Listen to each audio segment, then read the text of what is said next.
এ জগতে তারাই ভালো থাকে যারা নাটক করতে জানে।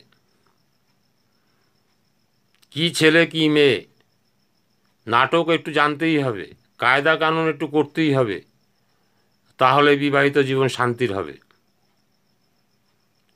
বিবাহিত জীবন শান্তির করতে গেলে আপনাকে একটু কায়দা করতেই হবে। সে কায়দা করে দেখবেন, মেয়েরা কায়দা করে কত কিছু স্বামীর কাছে আবদার করে নেয়। আবার স্বামীরাও দেখবেন অনেক সময় কায়দা করে মেয়েদের লক্ষ্মীর ভাণ্ডার হ্যান ত্যান থেকে টাকা পয়সা নেয়। এই যে কায়দা, কায়দা ছাড়া জীবনটা, দেশটাই চলছে না, সব জায়গায় কায়দা চলছে।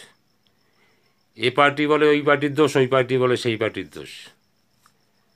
দুনিয়ায় যত লাঠালাঠি, যত মারামারি, যত কাটাকাটি, সব একটা ব্যাপার নিয়ে। কী ব্যাপার নিয়ে বলুন তো? ও কেন আমায় ডাকলো না,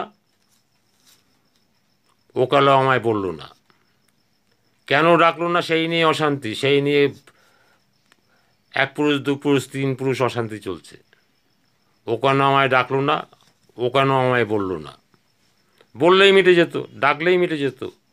এই ডাকলো না কেন, বললো না কেন, এই নিয়ে খুন খামারি, মার পিট, দাঙ্গা হাঙ্গামা, কেস খামারি সব হয়ে গেল। কিছুই না কিন্তু। কি সমস্যা? ও কেন আমায় বললো না, এই নিয়ে মারপিট। কি সমস্যা? ও কেন আমায় ডাকলো না,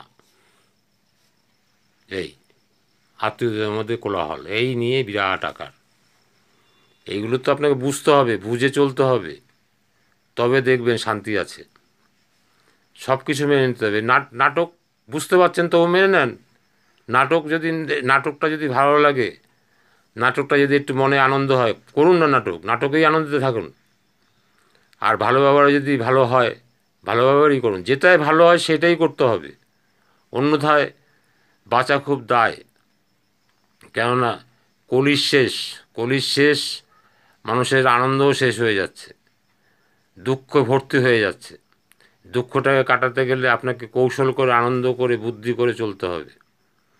তবেই আপনি আনন্দ পাবেন, শান্তি পাবেন, দুঃখের হাত থেকে রক্ষা পাবেন।